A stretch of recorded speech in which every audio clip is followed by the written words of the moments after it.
que o sol não se ponha sobre a ira de vocês e não deem oportunidade ao diabo.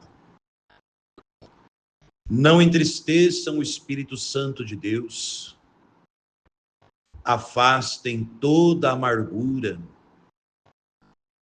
sejam bons e misericordiosos uns com os outros, como também Deus perdoou a vocês em Cristo. Meu querido irmão, minha querida irmã, nesta quarta-feira, dia 25 de setembro, quando nós estamos rezando esse 36º dia da nossa quaresma, nós acabamos de ouvir a continuação da leitura de ontem, tirada da carta aos Efésios, hoje o capítulo 4, versículos de 25 a 32.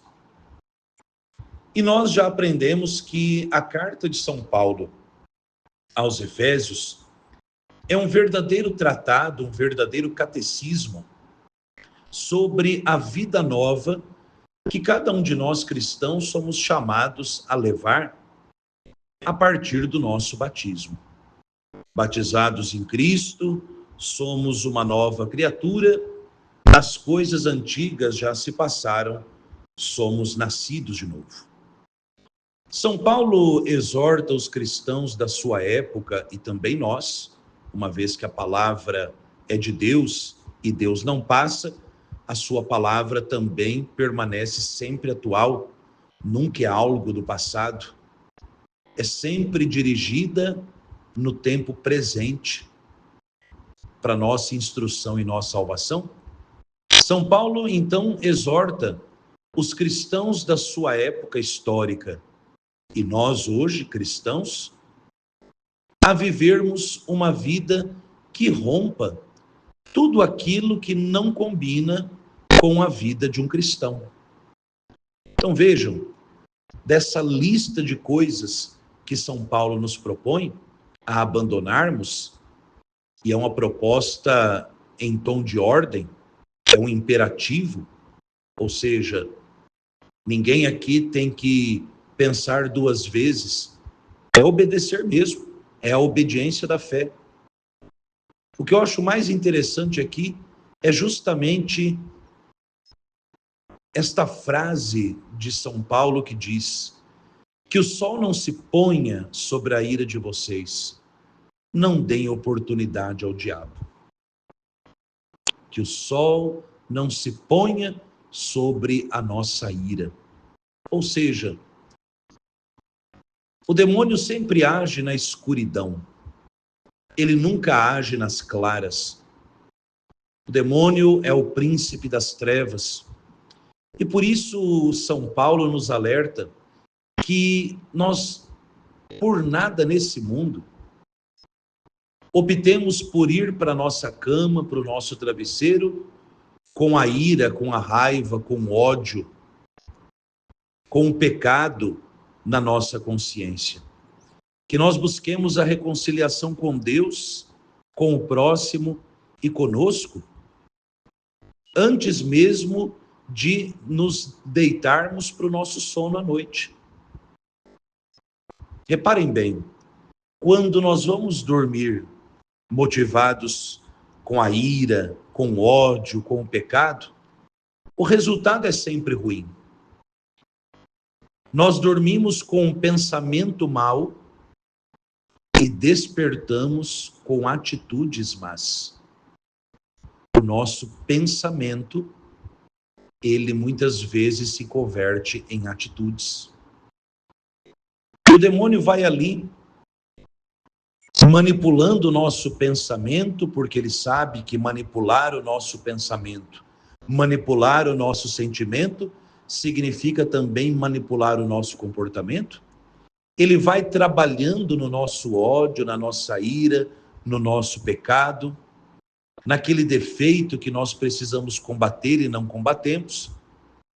E quando vemos, o demônio trabalhou em nós a noite inteira, e quando a gente acorda, nosso povo tem uma expressão pesada, porém real, que diz: Olha, parece que o fulano acordou com o diabo no corpo.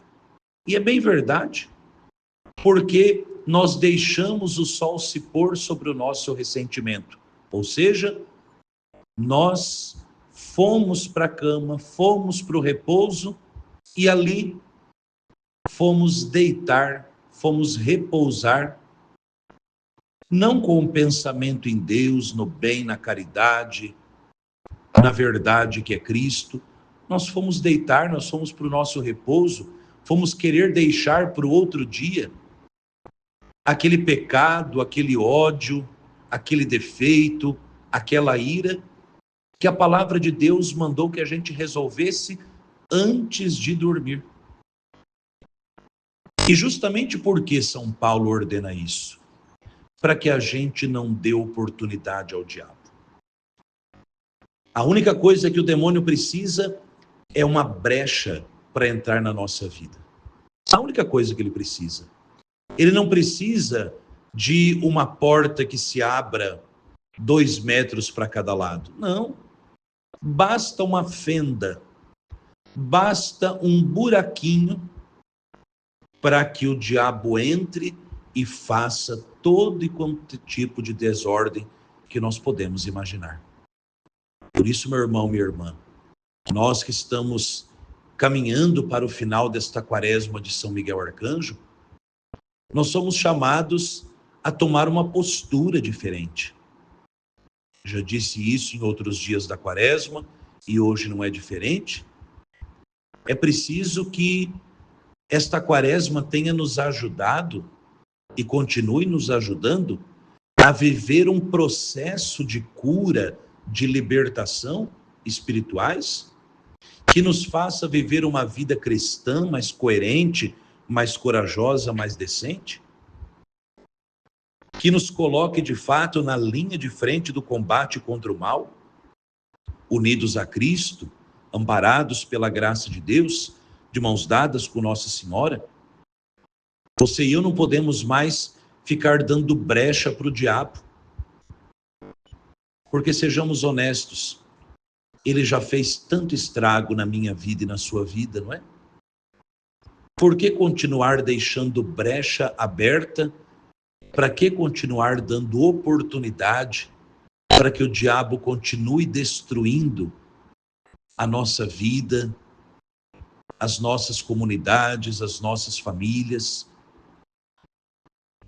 Meu irmão e minha irmã, que São Miguel Arcanjo nos ajude a não mais entristecermos o Espírito Santo que mora dentro de nós.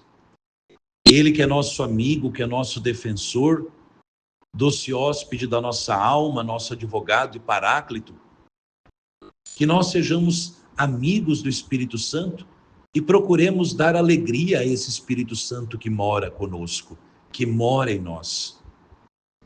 Que você e eu sejamos mais íntimos do Espírito Santo e assim possamos, combatendo o bom combate da fé, não dar oportunidade ao diabo,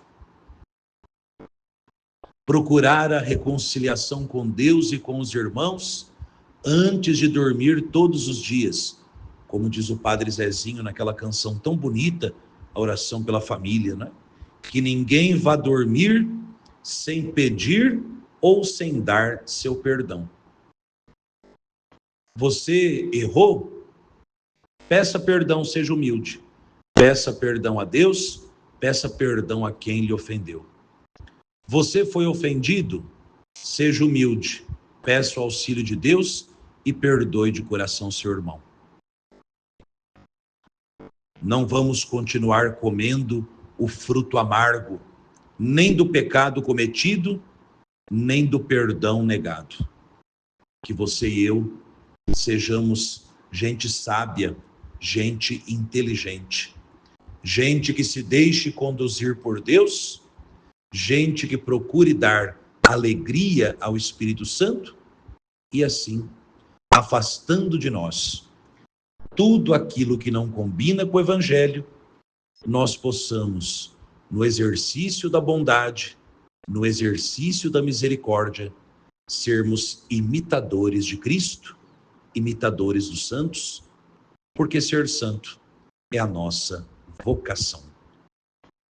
Prossigamos, meu irmão, minha irmã, na leitura deste livro tão profundo que tem nos acompanhado nessa quaresma, O Combate Espiritual e o Caminho do Paraíso, hoje no capítulo 37.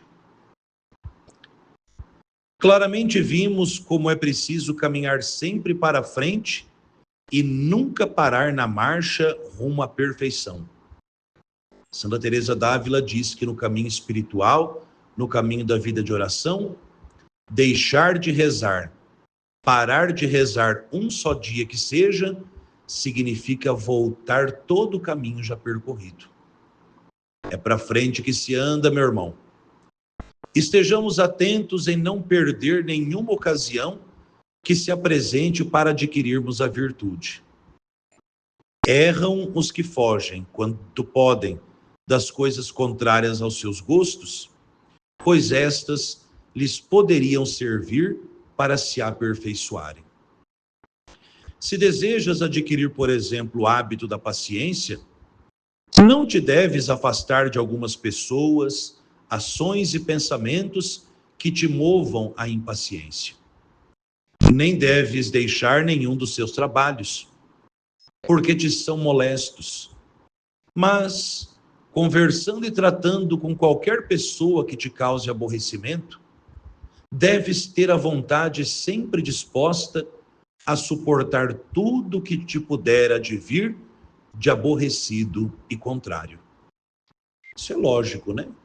Não adianta eu pedir a Deus a virtude da paciência se eu fujo das situações em que eu preciso ter paciência. Ah, tal pessoa me causa aborrecimento, tal pessoa me impacienta, tal trabalho que eu preciso fazer me causa certo desconforto. Evidente, em tudo aquilo que seja lícito e bom. Porque companhia que conduz ao pecado, trabalho que não agrada a Deus, a gente precisa fugir. Mas no dia a dia, né, esse livro está dizendo para nós, no seu local de trabalho, na vida em comunidade, aquela pessoa que caminha com você na comunidade, no trabalho ou mesmo dentro de casa, e que você precisa caminhar com ela porque é seu irmão de fé, é seu irmão de família. Não adianta você pedir a Deus paciência e a pessoa vem para um lado e você sai para o outro. Não. Pediu a Deus a graça da paciência, aceite as situações em que Deus colocar diante de você e de mim também, pessoas, situações e trabalhos que nos exijam a virtude da paciência que nós estamos querendo tanto. Se fizerdes de outra maneira, nunca chegarás a ter paciência. Do mesmo modo, se um trabalho te aborrece, ou porque de fato é aborrecido, ou devido à pessoa que o impôs, ou porque te impede de fazer outra coisa que te agradaria mais, nem por isso deixes de fazê-lo ou de continuá-lo. Mesmo que te sintas inquieta, ou mesmo se souberes que te poderia sossegar deixando de lado o trabalho. Porque assim não aprenderias a sofrer, nem te aquietarias verdadeiramente, pois não estarias procedendo com a alma isenta de paixões e ornada com as virtudes. O mesmo te digo dos pensamentos desagradáveis, que algumas vezes molestam e conturbam a tua mente. Não os deves afastar de ti completamente, pois com o incômodo que te causam, ajudam-te a acostumares-te a suportar as coisas adversas. Quem te disser o contrário, estará ensinando-te mais a fugir do incômodo que sentes do que a conseguir a virtude que desejas. Ou seja, meu irmão e minha irmã, é no combate que a gente vence. Não é fazendo só o que me agrada que eu vou ter a virtude da paciência, a virtude da bondade. Não. É muitas vezes fazendo aquilo que eu não gostaria, porque eu preferiria fazer outra coisa, Mas se Deus mandou, se os nossos superiores nos mandaram, se a igreja mandou, vá, faça. Por amor a Deus, por amor aos seus irmãos, por amor à própria igreja. São Francisco de Assis diz que o primeiro passo da sua conversão foi o encontro com Jesus crucificado na capela de São Damião. E o segundo foi quando ele deu um beijo num leproso. Ele diz: aquilo que era amargo se tornou doce para mim. Não bastava que São Francisco quisesse uma vida nova se ele continuasse a fazer só aquilo que lhe causava gosto. Que você e eu tenhamos também, meu irmão e minha irmã, esta firmeza, esta sabedoria de alma, para que mesmo nas situações contrárias, em tudo busquemos a vontade de Deus e façamos tudo com bom ânimo. Aquilo que nos agrada e também aquilo que nos desagrada. Para que nós não sejamos pessoas mimadas, nem na vida e nem na espiritualidade. Tomemos a nossa cruz com Cristo cada dia e que São Miguel Arcanjo, juntamente com Nossa Senhora e São José, nos ajudem neste nosso processo de vida e de conversão.